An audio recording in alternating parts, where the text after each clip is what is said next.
قرآن مجید ارشاد فرماتا ہے آگے کہ وَاسْتَعِینُوا بِالصَّبْرِ وَالصَّلَاةِ، صبر اور نماز سے مدد مانگو۔ صبر کا لغوی معنی ہوتا ہے اپنے آپ کو روک لینا، مشکلات آئیں، مصیبتیں آئیں، آزمائشیں آئیں یا نفس کوئی خواہشات کرے تو اپنے آپ کو روکنا، یہ صبر ہے۔ صبر سارے کا سارا اندر کا معاملہ ہے، جو اپنے آپ کو روکنے پہ قادر ہو گیا وہ صابر ہے، اپنے آپ کو روک لے۔ سب سے زیادہ ہمیں نقصان ہماری اپنی خواہشات دیتی ہیں، ہمارا اپنے اوپر ہی قابو نہیں۔ صبر یہ ہے کہ انسان اپنے اوپر کنٹرول کرے، اپنے آپ کو روکے۔ اسی لیے نبی پاک صلی اللہ علیہ وسلم نے صحابہ سے پوچھا تھا نا پہلوان کون ہے؟ تو یا رسول اللہ جو میدان میں اترے اور اپنے دشمن کو بچھاڑ دے، تو حضور نے فرمایا نہیں، جو غصے کے وقت اپنے آپ کو قابو کر لے وہ پہلوان ہے، جو تحمل کا مظاہرہ کر جائے وہ پہلوان ہے۔ صبر کا معنی ہوتا ہے اپنے آپ کو پہ کنٹرول رکھنا، آپ کو کنٹرول حاصل ہو اپنی خواہشات پر بھی، اپنے جذبات پر بھی، اپنے معاملات پر بھی، آپ اس کو کنٹرول کر سکیں۔ یہی تصوف ہے، یہی طریقت ہے، یہی صوفیاء سبق دیتے ہیں۔ تو فرمایا وَاسْتَعِینُوا بِالصَّبْرِ وَالصَّلَاةِ، صبر اور نماز سے مدد چاہو۔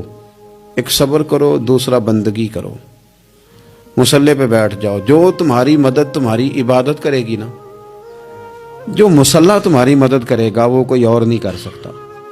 مصلی پہ بیٹھو، نماز سے مدد چاہو۔ نبی پاک صلی اللہ علیہ وسلم کا طریقہ کیا ہے کہ اگر آندھی آئی ہے تو حضور نے نماز کی نیت باندھ لی، بارش نہیں ہوتی تو نماز کی نیت باندھ لی، اگر سورج چاند گرہن ہو گیا تو حضور نے نماز کی نیت باندھ لی، حتیٰ کہ کافر ساری رات صفیں سیدھی کراتے رہتے تھے اور رسول پاک ساری رات مصلی بچھا کے نفل ادا فرماتے رہتے تھے۔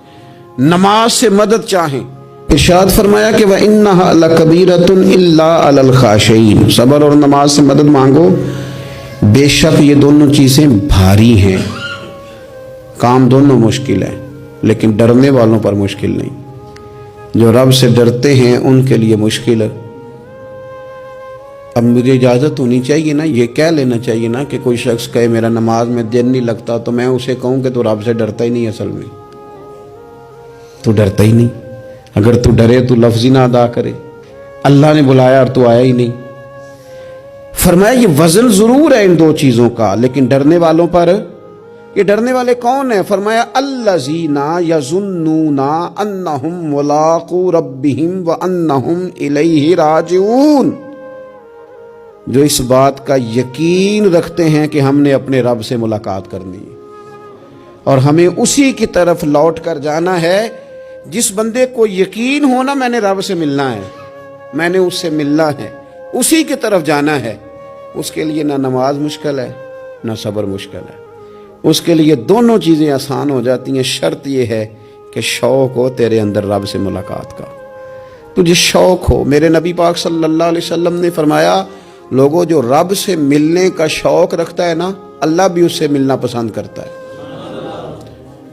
اور جس کے دل میں شوق ہی نہیں رب سے ملنے کا، تو جو اللہ کی ملاقات پہ یقین رکھتا ہے نا، وہ پھر نماز اور صبر کا عادی ہو جاتا ہے۔ تو ان تین چار چیزوں پر خوب توجہ کریں، خوب توجہ کریں۔ صبر اور نماز خاص چیز ہے۔ حضرت غوث اعظم رضی اللہ تعالیٰ عنہ فرماتے ہیں اگر آزمائشیں نہ ہوتی تو سارے لوگ ہی عابد زاہد ہوتے۔ یہ تو آزمائش آتی ہے، صبر کرنا پڑتا ہے، تو پھر پتہ چلتا ہے کہ عابد زاہد کون ہے۔ آزمائشیں نہ ہوتی تو سارے عابد زاہد ہوتے۔